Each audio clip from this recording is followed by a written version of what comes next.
Bonjour à toutes et à tous. Mesdames, messieurs, comme vous êtes nombreux à demander de revenir sur l'ancienne voix, qui est la voix femelle, nous allons refaire cette vidéo.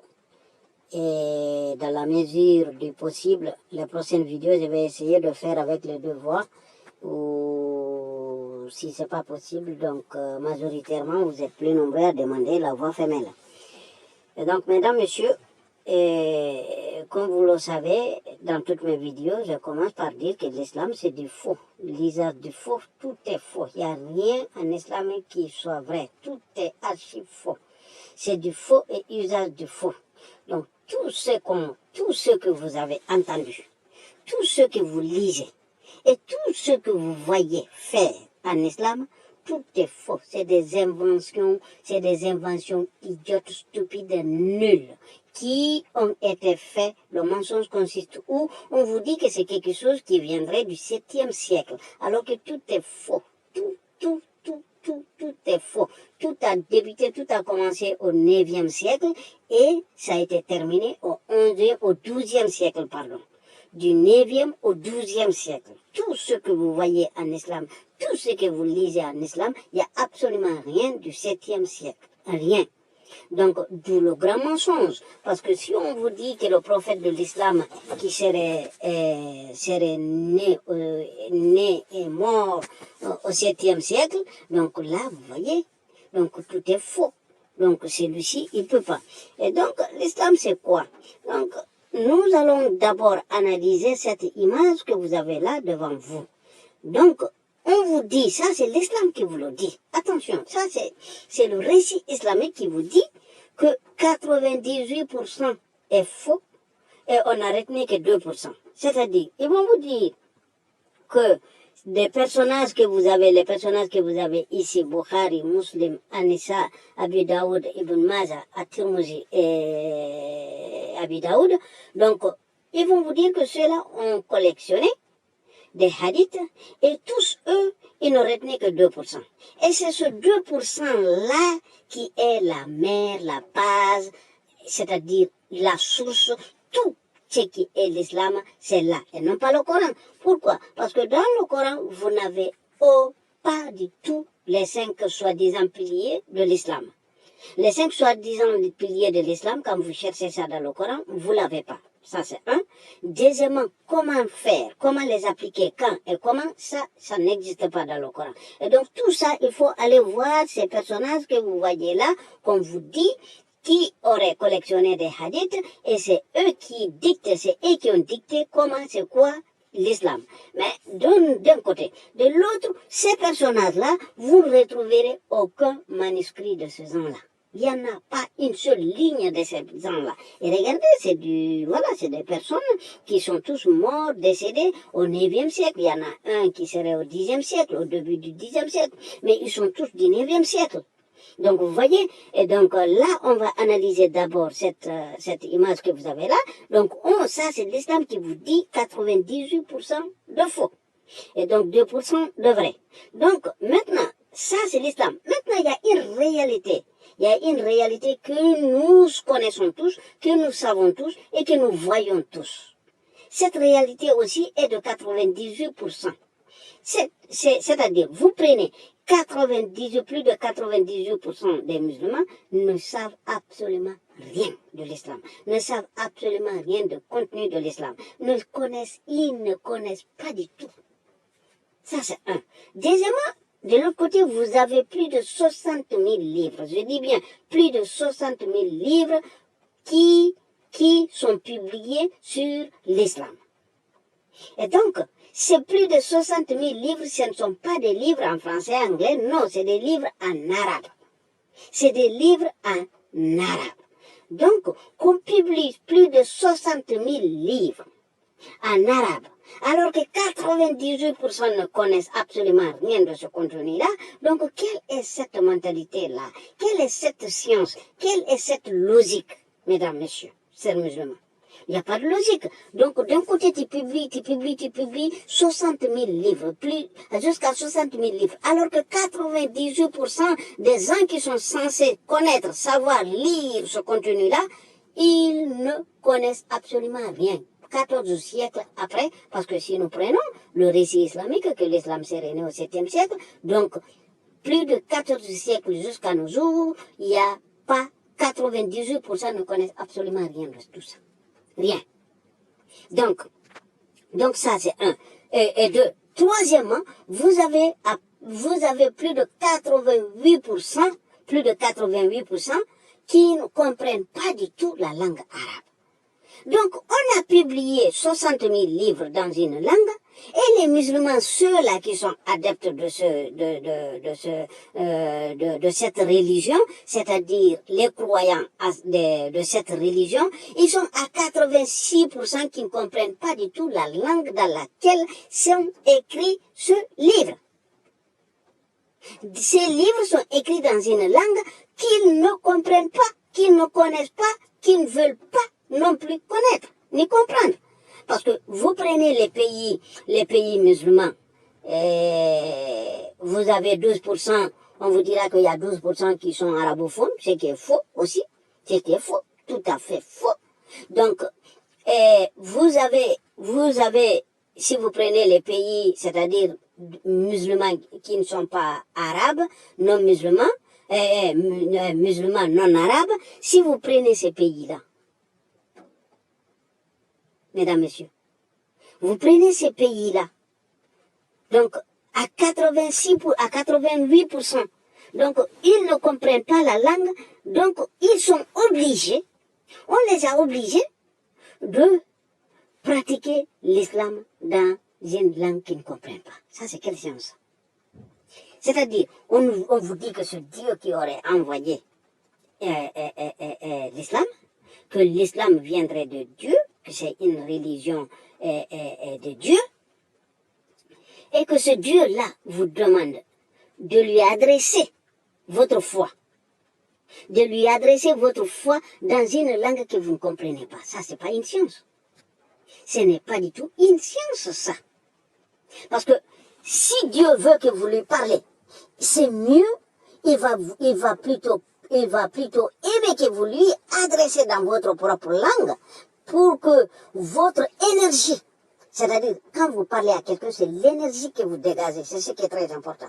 Donc l'énergie, cette énergie que vous dégagez, que ce soit compréhensible, que vous puissiez faire avec, c'est-à-dire l'adresser des paroles avec une énergie qui va l'arriver, qui va l'atteindre. Mais il vous impose de lui adresser dans une langue arabe que vous ne comprenez pas, et une langue minoritaire. Vous prenez ces pays musulmans qui ne sont pas arabes, comme je vous l'ai dit tout à l'heure, vous faites un sondage. Vous ne trouverez même pas 1% qui veulent apprendre l'arabe. Il n'y en a pas. Ils connaissent tous l'anglais, ils connaissent tous le français, mais il n'y en a aucun qui est intéressé de connaître, de savoir ou d'apprendre la langue arabe. Il n'y en a pas. Alors que vous avez une obligation d'appliquer votre foi et vous vous dites musulman. Vous voulez être musulman, vous vous dites musulman. Donc vous avez cette obligation d'appliquer vos 5 piliers. En appliquant les 5 piliers, vous êtes obligé de vous adresser à votre Dieu dans une langue. Mais vous n'êtes pas intéressé de comprendre, de connaître cette langue. Vous vous êtes posé la question, pourquoi? Pourquoi vous comprenez l'anglais? Pourquoi vous comprenez le français? Alors que vous ne comprenez pas l'arabe? Il faut se poser cette question. Parce que si vous arrivez à répondre à cette question, vous aurez tout de suite une logique pour que l'islam est faux. Ce n'est pas fait pour vous. Parce que si l'islam était utile, c'est ce qui est censé venir avant. C'est ce qui est censé venir avant. Parce que si on vous dit que c'est au 7e siècle. Donc, l'internationalisation de l'anglais et le français, c'est à partir du 15e siècle. On est d'accord? Donc, soit 8 siècles après. Donc, pourquoi vous avez pu apprendre l'anglais? Pourquoi vous avez pu apprendre le français? Mais, par contre, ce que Allah, avec tout son savoir, on vous dit que c'est scientifique, c'est miraculeux. Mais avec tout son savoir, vous ne comprenez pas cette langue. Et vous n'êtes pas intéressé non plus de comprendre, d'apprendre cette langue. Donc vous voyez, il y a quelque chose, il y a un problème. Il y a un problème. Et si vous prenez, vous faites un sondage aussi, dans ces pays non musulmans, non arabes et musulmans, et dans les pays arabes et musulmans, vous dites, vous faites un sondage, où est-ce que voudriez-vous aller vivre? Parce qu'on paye des millions le mois, à partir de la fin de ce mois, ils vont commencer à aller pour le Hajj. Ils payent des millions de l'argent, voilà, or, euro et dollars, et voire 10 000 euros, 10 000 dollars pour aller dans une ville, pour accomplir une foi, qui serait l'un des piliers de l'islam, le Hajj.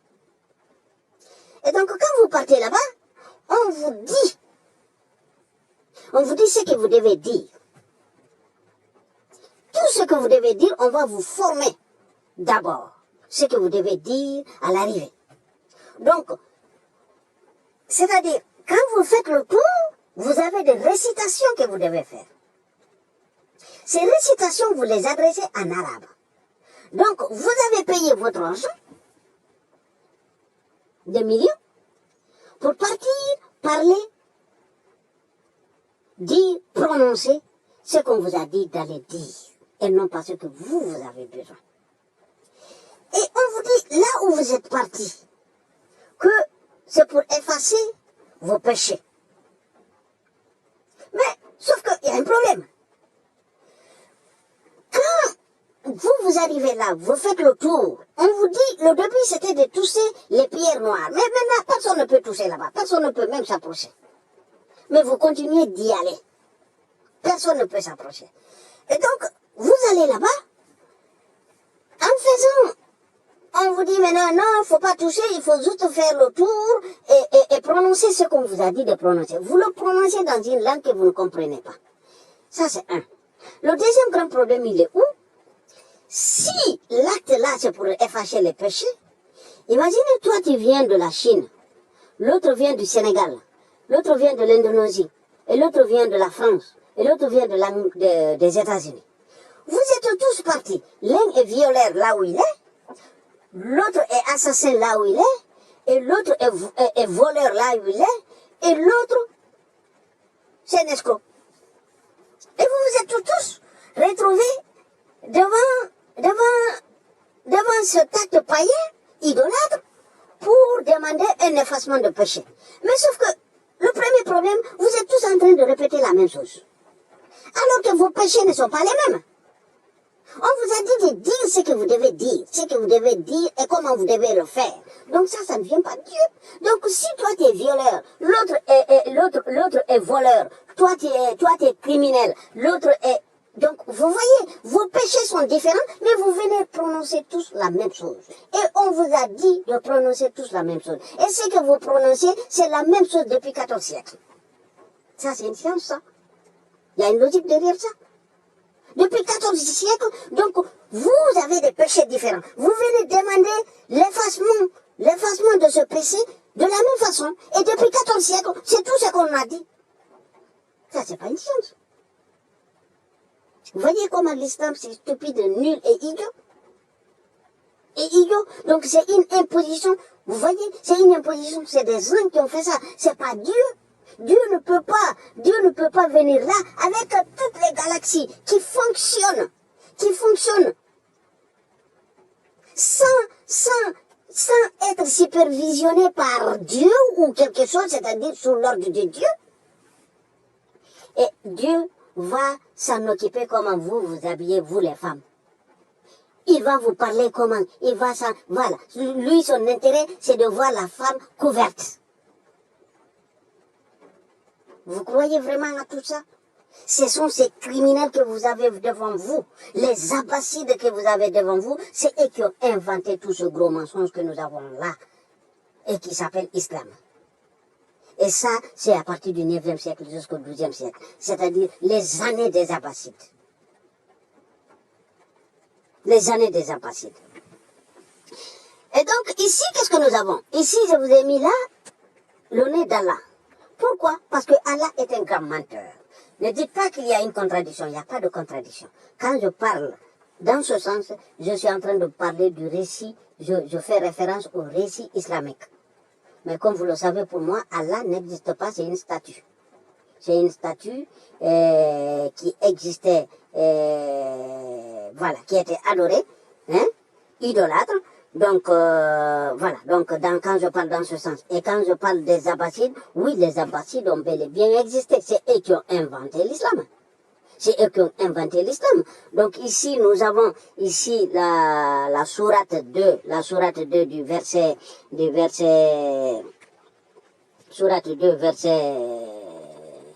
186, où nous lisons le suivant. Sourate 286, nous lisons le suivant. Regardez. Regardez comment Allah était menteur. Non, ça, c'est pas 186, ça.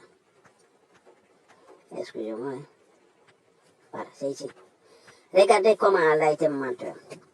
Et quand mes serviteurs t'interrogent sur moi, c'est Allah qui parle, il dit que quand les musulmans, c'est-à-dire les musulmans, les interrogent à Mohammed. Donc là, déjà, vous avez un problème. À part, vous voyez, après là, moi, on met des points. Parce que la phrase en arabe, elle est incomplète.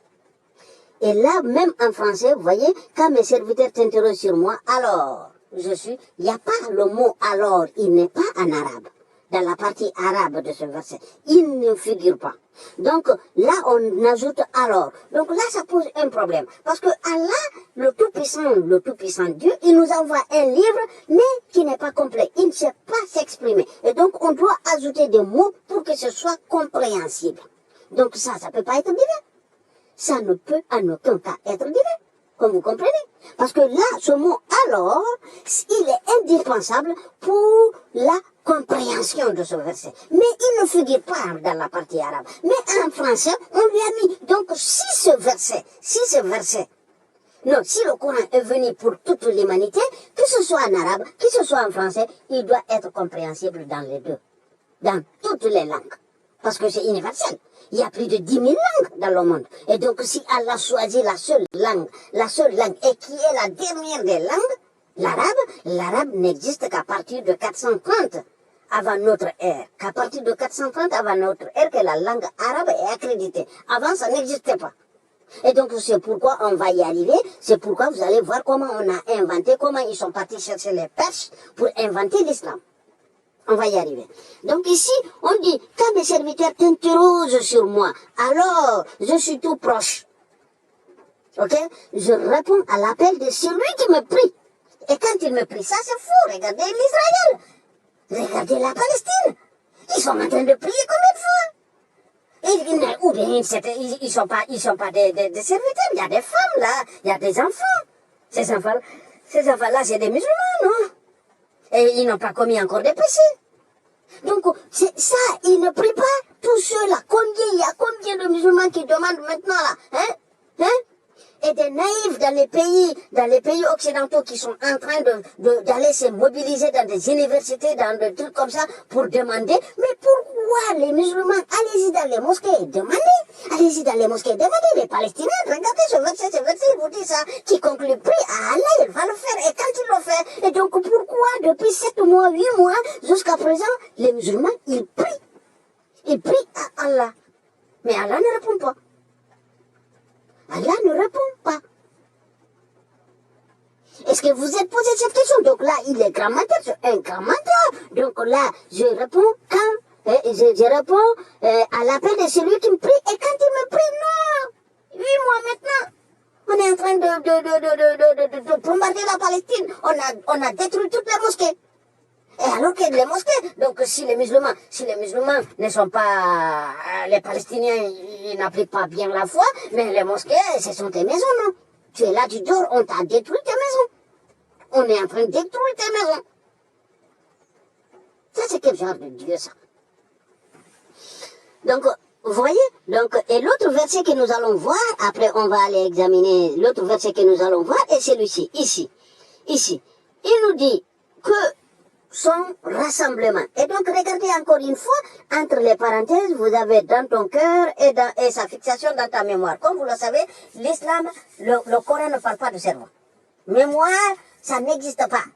Ça n'existe pas. Donc là, tout ce que vous avez entre parenthèses, là, ça n'existe pas. Donc, ce qui est marqué réellement, la collection, sa collection nous incombe, ainsi que, la façon, non, il n'y a pas façon aussi, et sa récitation. Le mot façon n'existe pas en arabe. Regardez, mais c'est simple, regardez le tout petit là, ça là, tout ce qui est là, hein, en arabe, ça peut signifier toute cette phrase là. Franchement. Donc, en arabe, il y a combien? Il y a combien de mots là? 1, 2, 3, 4 et 5. Ok? Il y a 5 mots. C'est-à-dire, ici, ça commence dire, il nous, c'est-à-dire, il nous appartient, il est de nous, ok? Sa collection, et sa récitation, c'est tout ce qui est écrit. C'est-à-dire, la collection et la récitation du Coran incombe à Allah. Donc, si vous êtes chinois, l'autre est français, si vous n'arrivez pas à réciter le Coran, ça c'est le problème d'Allah. Ce sont des défauts d'Allah. Donc, la collection. Donc là maintenant, et comme nous voyons, et là aussi il a menti. Pourquoi? Parce que nous savons tous que Mohammed, ça c'est l'islam qui le dit, haut et fort, que Mohammed est mort sans laisser de Coran. Il n'y a pas de Coran. Donc, alors que dans ce verset, tu as dit que la collection du Coran t'appartient. Mais tu n'as pas fait. Tu as envoyé un prophète avec un Coran. Il est mort, il n'a pas laissé le Coran. Et tu dis dans ce Coran, que sa collection t'appartient. C'est après sa mort qu'on a collectionné le Coran. C'est après sa mort qu'on a collectionné le Coran. Et en vérité, parce que le Coran que nous avons aujourd'hui retenu en 1900, publié en 1924, donc c'est combien, hein? Au XXe siècle, donc c'est 14 siècles, non, c'est 13 siècles après. Après la mort de ce truc-là, alors que tu as dit que c'est toi-même qui devais le faire, et tu l'as pas fait. Ok? Donc, on va continuer d'analyser cette image que nous avons là devant nous. Donc, ici, vous avez ces personnages-là, Bukhari, Muslim, Anissa, Abi Daoud, Tirmidhi et Ibn Majah. Et ces gens-là, c'est eux qui sont censés, ok?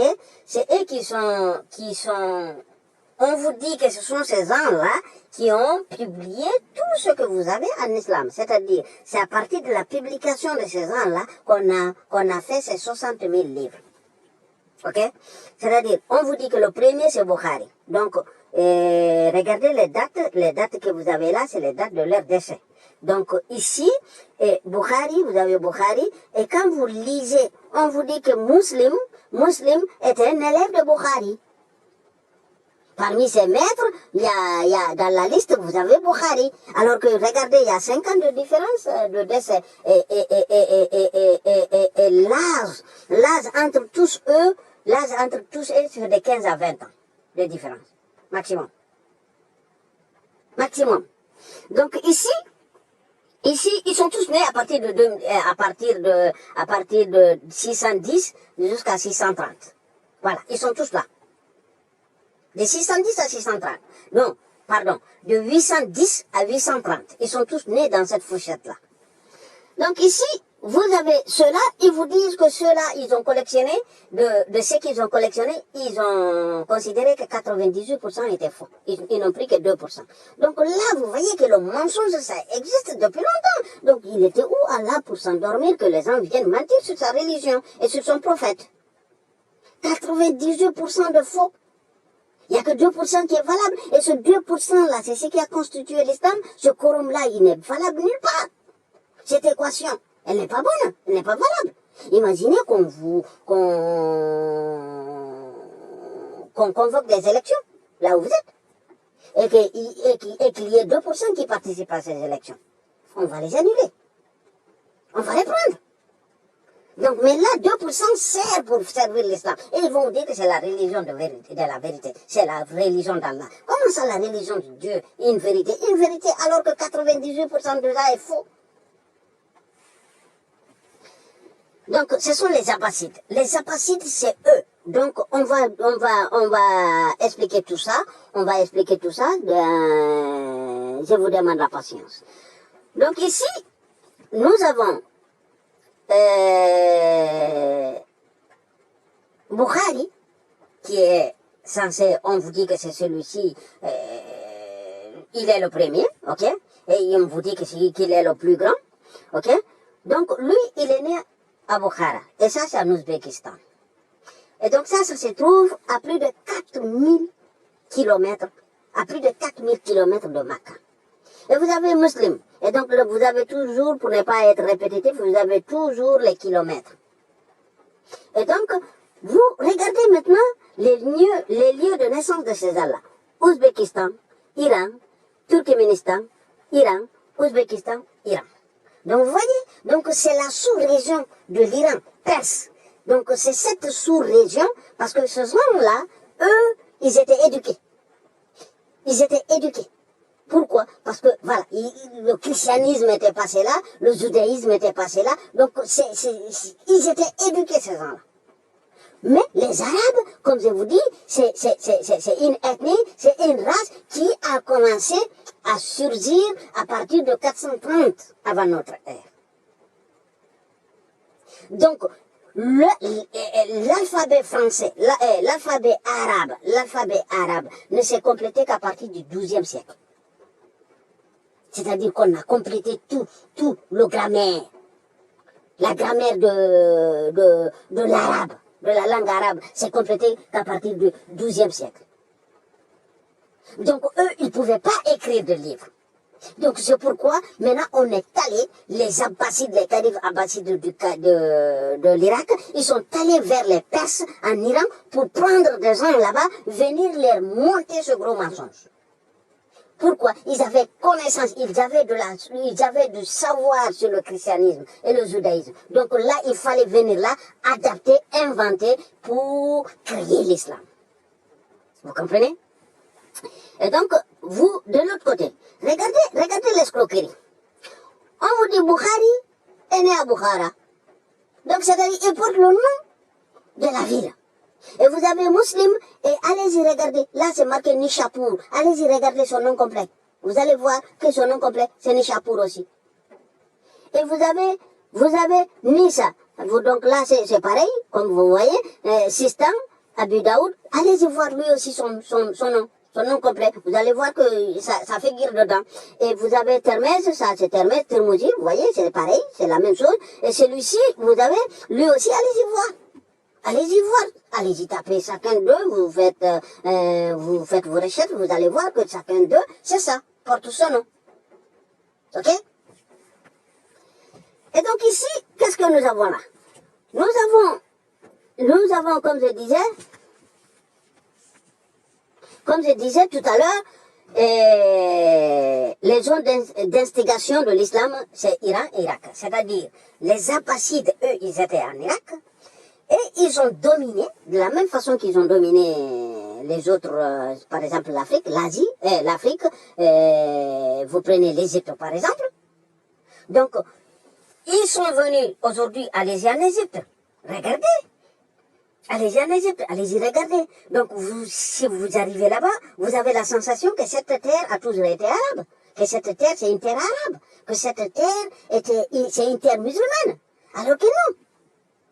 Alors que non, quand les Arabes sont arrivés là-bas, ils ont réduit en esclaves à 4 500 000 noirs. 4 500 000 noirs. Allez-y voir. Allez-y lire. Tapez Jans. Donc ils ont réduit en esclaves 4 500 000. C'était des noirs qu'ils ont amenés vers leur sang en Irak. Donc quand on nous dit l'esclavage, la colonisation, c'est les Occidentaux, non s'il vous plaît. Ça a commencé, eux ils ont commencé au 15e siècle, mais les Arabes ils ont commencé dès 639. Dès 639, c'est-à-dire au 7e siècle. Dès le 7e siècle, ils ont commencé avec l'esclavage et la colonisation. Donc, ils nous ont enlevé tout l'honneur. Ils nous ont enlevé tout l'honneur. Et donc, et maintenant, ils ont écrit une autre histoire. Donc là, si vous partez en Égypte, vous avez la sensation que c'est une terre arabe, que là, c'est des Arabes qui sont là depuis, voilà. Alors que non, ce n'est pas du tout le cas. Mais personne n'a de doute dessus maintenant. Tout le monde sait ça. Mais de la même façon que vous reconnaissez que ils ont occupé cette terre, ils ont fabriqué des mensonges, faisant croire maintenant que l'Égypte était une terre arabe alors qu'il ne l'a jamais été, donc ça c'est suffisant pour accréditer que c'est faux. Donc c'est de la même façon qu'ils ont dominé les Perses, l'Iran. Et donc maintenant, de nos jours, l'Iran représente 5% de l'islam, et au moins ils ont pu résister, ils ont au moins 5%. Ils ont au moins 5%. Mais nous, les Africains noirs, ils nous ont enlevé tout l'honneur. Ils nous ont enlevé tout l'honneur. Et donc maintenant, ceux qui sont là, c'est des métis. C'est des métis. C'est des métis arabisés. Et donc ici, vous avez les Abbassides, comme vous voyez, c'est à partir du 8e siècle, c'est-à-dire 750, de 750 à 1252. Donc ces ans-là, et vous voyez, tout a été inventé dans cette fourchette-là. Parce que vous prenez le premier qui serait né, Bukhari, en 810, donc vous voyez qu'il 810 qui serait né là, et donc regardez où ils sont tous, d'où ils sont tous. Regardez, donc vous avez A, c'est Bukhari, donc vous avez B, C, vous voyez, donc ils sont tous de cette sous-région. Et donc là, vous avez Irak, là vous avez Iran, vous avez Afghanistan, ici. Donc vous voyez, c'est cette sous-région. Regardez, tout, ils sont tous venus de là-bas. Et c'est quoi la raison? Pourquoi je vous dis? Parce que les Arabes n'étaient pas instruits. Ils n'étaient pas éduqués.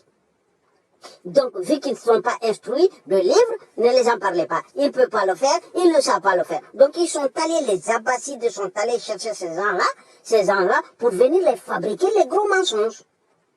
Pour venir fabriquer ces gros mensonges. Ok? Donc, là, regardez par exemple ici. Vous avez 80 jours à pied. Et donc, qu'est-ce que vous lisez? Le premier d'entre eux est Bukhari. On vous dit qu'il s'est réparti, d'autres disent à partir de 13 ans et d'autres disent 15 ans. Ok? Donc, que sa maman lui a pris a décidé d'aller à la Mecque en 625. Ok? Donc, s'il est né en 610, donc il aurait 15 ans. Donc, un enfant de 15 ans, faire 4000 kilomètres.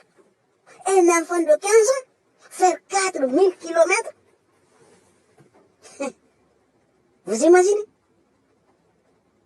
Dans le désert au 7e siècle, vous voyez le grand mensonge, tout est faux. Tout c'est des fabrications, c'est des grands mensonges. Tout le récit est faux. Ok? Donc, qu'il serait parti et arrivé à la Mecque, qu'il aurait demandé de rester vivre là-bas.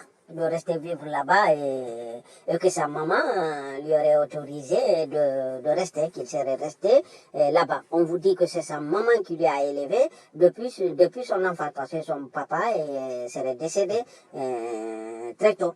Donc, c'est sa maman qui travaillait et qui lui a élevé toute seule.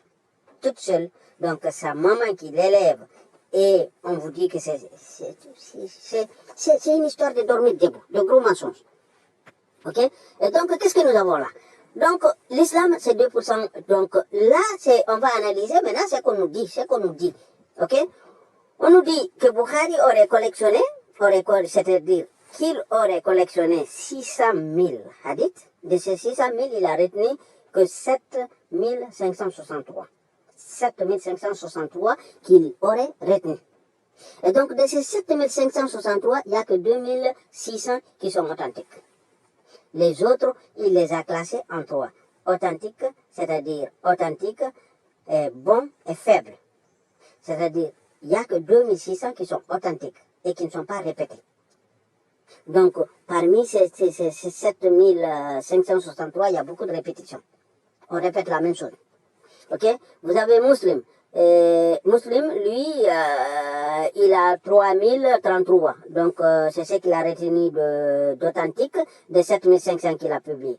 Vous avez Anissa, donc là, pour ne pas être répétitif, là, je vous laisse regarder. Donc, vous avez Ibn Majah. Lui, parmi tous ces hadiths, il en a, c'est-à-dire ce que vous voyez là, ce n'est pas ce qu'ils ont collectionné, mais c'est ce qu'ils ont retenu. C'est-à-dire c'est les 2% qu'ils ont retenu. Voilà, ce que vous voyez dans cette partie-là. C'est les 2% qu'ils ont retenu. Et non pas ce qu'ils ont collectionné. Ils ont tous collectionné, celui qui a collectionné moins de hadiths, c'est 150 000. Ok? Et celui qui a collectionné plus, c'est Bukhari, 600 000. Et vous avez le suivant qui serait Abu Daoud qui aurait sélectionné 500. Et les autres 300. Vous voyez? Donc ça, c'est ce qu'ils ont retenu. Que soi-disant, il aurait publié. Que soi-disant, il aurait publié. Bon, ok? Donc, lui, des 4341, ils disent que ceux qui sont authentiques, c'est 600. Ok? Maintenant, les nouveaux savants de l'islam, c'est-à-dire, voilà, donc ils trouvent que, voilà, même 600 là, c'est trop, mais là, ils disent que c'est 100. C'est 100, et non pas 600. Parce que, ils voient beaucoup de choses. Peut-être c'est lui qui dit vrai. Parce que si eux, ils ont collectionné, ils ont dit que 98% étaient faux, pourquoi ils n'ont pas laissé? Ils n'ont pas laissé des traces. Ils n'ont pas gardé. Ils disent, bon, ça, nous croyons que nous pensons, à notre avis, ça c'est faux. Donc, les voilà ici. Et ce qui est vrai, les voilà. Mais il y a un problème. On n'a trouvé c'est-à-dire, on nous dit carrément qu'ils ont détruit ce qui n'était pas vrai, et on nous dit qu'ils ont retenu 2%. Maintenant, de ce 2%-là, on n'a pas même une ligne de tout ceci. Il n'y a pas une seule ligne qui serait un manuscrit de cela, c'est-à-dire qui serait gardé. Qu'est-ce qui est impossible pour ces gens-là? Qu'est-ce qui est impossible pour ces gens-là? Si en Égypte, par exemple, c'est eux qui occupent là-bas, mais ça sort tout le temps, ça sort tout le temps, des écrits sortent tout le temps en Égypte, alors qu'ils sont là-bas, c'est eux qui occupent cette terre-là maintenant, n'est-ce pas? C'est eux qui occupent cette terre. Maintenant, eux, ils sont incapables de nous avoir gardé une ligne de ce genre-là, et des livres existent. Vous avez les Chinois, les bouddhistes, les hindous de l'autre côté, vous avez l'Égypte, que voilà, c'est accrédité de toute évidence, que ça sort de toute évidence, c'est accrédité. Vous avez tout ça, mais eux, ils sont incapables. Allah qui dit dans le Coran qu'il va collectionner, il est incapable de ne serait que de sauver quelque chose, de nous faire sortir, de nous faire apparaître quelque chose de ce genre-là maintenant. Même si c'était pas gardé, donc il n'a qu'à nous faire sortir ça. Parce qu'il est Dieu pour ça, il peut tout faire, non? Mais non, on n'a pas une seule ligne de ce genre-là. Regardez, ok? On continue. Donc là, une preuve que l'islam ne vit que de mensonges, c'est ce que nous allons voir là. Regardez, Bukhari et Muslim, ils ont collectionné, les deux, 900 000 hadiths de collectionnés. Et de ces 900 000 hadiths, on n'y trouve que 2980, c'est-à-dire moins de 3000 qui sont authentiques. Et ça, tout le reste est faux. Et donc ici, si nous prenons les 2988, donc là, nous avons 0,3%. Donc c'est 0,3% et non pas 2%. Donc vous voyez, donc là aussi c'est faux. Ce n'est pas 2%. Donc les deux, ils ont retenu que 0,3%. Ça ne fait même pas 1% ce qu'ils ont retenu. Donc là, c'est des menteurs compulsifs depuis la naissance. Parce que s'ils sont arrivés à mentir à plus de 99% depuis la naissance, donc imaginez combien de mensonges nous avons de nos jours. Imaginez.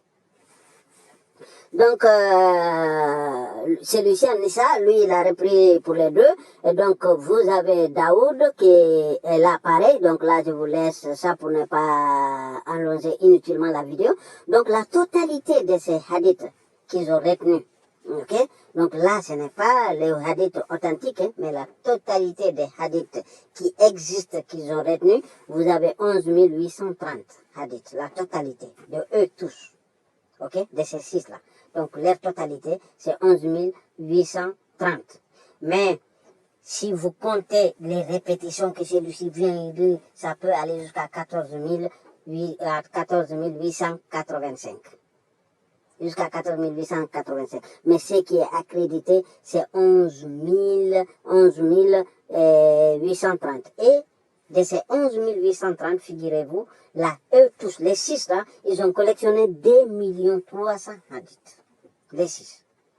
2 300 000 hadiths. De 2 300 000 hadiths, ils n'ont même pas retenu 12 000. Donc, soit 0,5%. Attention, 0,5%. C'est-à-dire 99,05% est faux.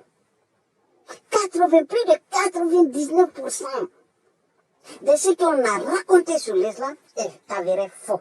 Donc il n'y a que 0,5% qui serait acceptable. 0,5%, et c'est ce que nous avons aujourd'hui. 0,5% peut faire quelque chose, mes frères musulmans. 0,5%, c'est valable pour n'importe quelle chose. N'est-ce pas? C'est pas valable.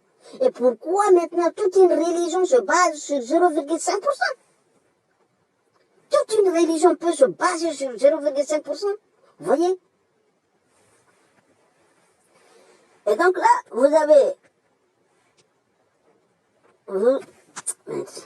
Excusez-moi. Donc là, vous avez l'islam et le mensonge. Donc ici, comme je vous disais, les hadiths, les hadiths retenus, c'est 11 885. Et de ces 11 885, il n'y a que 4 400 qui sont authentiques. Donc de tout ce que nous avons en islam. De tout ce que nous avons. De tout. Mais de la totalité de ce que nous avons en islam, les musulmans eux-mêmes, c'est-à-dire les savants musulmans eux-mêmes, ils considèrent qu'il n'y a que 4400 hadiths qui sont authentiques. Donc ces 4400 hadiths représentent 37,2%. 37,2%. C'est ce que ça représente. Et donc, ici, comme je disais tout à l'heure, les manuscrits, on vous dit que ça, voilà, si vous cherchez sur, ils vont vous sortir ça, ils vont vous dire que ça c'est des manuscrits de Bukhari. Mais donc là, vous pouvez faire capture écran et vous cherchez par l'image, ça va vous sortir. Donc, sauf que là, vous voyez, il y a un problème. Il y a un problème. Parce que là, vous avez ici comment le Coran a été, non, l'arabe, comment la langue arabe a été adaptée. Donc là, c'est vers le 8e siècle, ok, 7e, 8e siècle. Donc là, les deux là, c'est 9e et 10e, et ça, c'est 11e, 12e, c'est au 12e siècle, ça. Ok? Et donc ici, si vous lisez, vous prenez celui-ci, on vous dit que c'est un manuscrit de Bukhari, mais quand vous cherchez, vous regardez, là, vous date du manuscrit, on vous dit non connu. Lieu de publication, on vous dit non connu. Et donc, pour musulmans, vous regardez, on date de publication, on vous dit 11e siècle. C'est-à-dire la datation du manuscrit, on vous dit 11e siècle. Non, 12e siècle, pardon, 12e. Donc là, il y a une erreur, c'est 12e siècle. Parce que c'est 1103, je crois. 1103, donc au 12e siècle. Donc ici, on vous dit que c'est au 12e siècle, la publication. Lieu de publication, on vous dit que c'est en Iran. Et donc, qu'est-ce qui s'est passé là? Vous avez on vous dit que ce sont ces six-là. Et ces six-là, nous avons vu, ils sont tous nés, ils sont tous originaires de la région perse d'Iran. Ils sont tous d'Iran, dans cette partie, dans cette sous-région. Ils sont tous de là-bas. Et donc, maintenant, l'Iran, les chiites, représentent 5%. Pourquoi? Parce qu'ils ont été dominés, alors que c'est eux qui ont inventé ce gros mensonge. C'est eux qui ont inventé ce gros mensonge. Vous voyez? Et donc ici, qu'est-ce que nous lisons là? Pour accréditer le gros mensonge de l'islam. Regardez. On vous dit ici que Bukhari, dans sa sunna, on vous dit qu'il a publié 97 livres. Et imaginez maintenant, comme je vous ai dit, l'alphabet, la grammaire arabe s'est complétée. La grammaire arabe s'est complétée qu'à partir du XIIe siècle. Non, qu'à partir du XIe siècle, pardon. C'est la publication qui est serrée au XIIe siècle. Donc, à partir du XIe siècle. Donc, sans grammaire, sans alphabet complet, comment il a pu publier 97 livres? Un. Deuxièmement, avec 97 livres de salles, de ces salles, parce qu'une seule phase, deux pages ici peut représenter, non, deux pages de nos jours peuvent représenter 10 à 15 pages ici. Donc, comment lui, 97 livres, comment il peut, au 9e siècle, comment il peut le faire?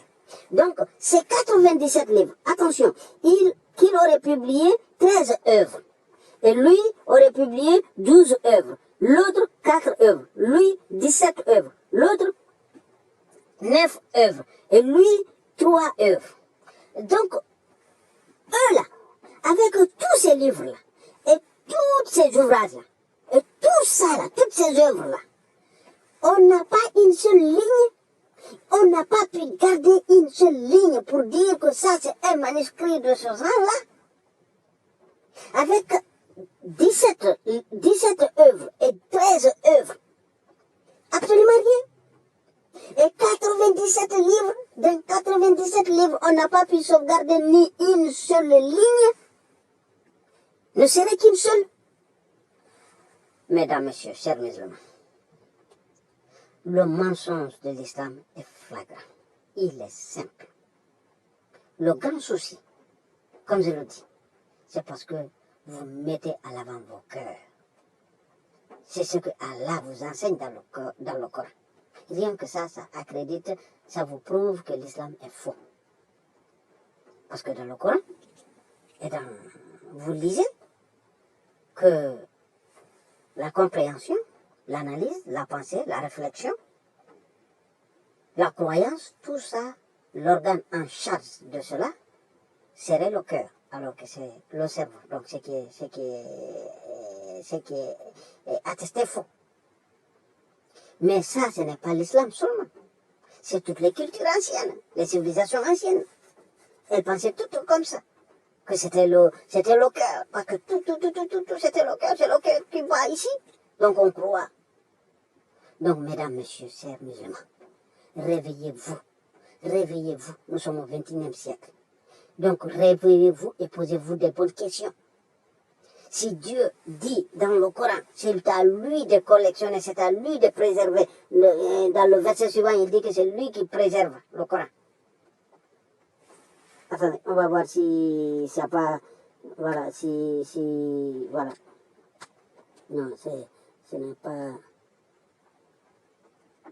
Non, c'est ici, pardon.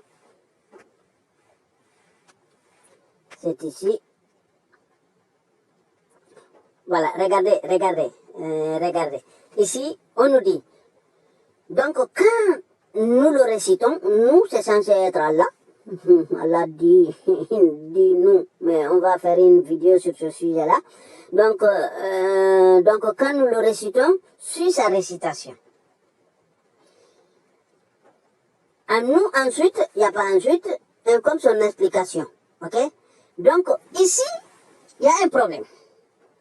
Parce que ça, c'est un message. On nous dit que le Coran, c'est un message pour l'humanité. Mais ce message-là est adressé uniquement et exclusivement à Muhammad. Donc, pourquoi il est dans le Coran? Parce que là, ce message-là, ensuite, non, donc, ici. Donc, donc nous le suit sa récitation. Donc ça c'est adressé à Mohammed et non pas à toute l'humanité. Donc qu'est-ce que ça fait? Ce message-là, il est adressé uniquement à Mohammed. Donc il ne devrait pas rester dans le Coran parce que c'est une exclusivité à Mohammed. Allah parle à Mohammed. Donc il ne devrait pas. Donc vous voyez, c'est des plagiats, c'est des idioties, c'est des imbécilités qu'on a mis, des bêtises qu'on a pris, on a mis ici au nom d'Allah. Donc lui, il dit qu'il va préserver, qu'il va tout ça dans des versets, c'est à lui, c'est lui qui préserve le Coran, c'est lui qui préserve tout. Mais là, vous voyez, plus de 99%, plus de 99% de mensonges sur l'islam, plus de 99% de mensonges sur Allah, plus de 99% de mensonges sur le messager d'Allah. Donc Allah, il est où? Ou bien il est mort avec son prophète? Il est parti aussi avec son prophète. Il est où?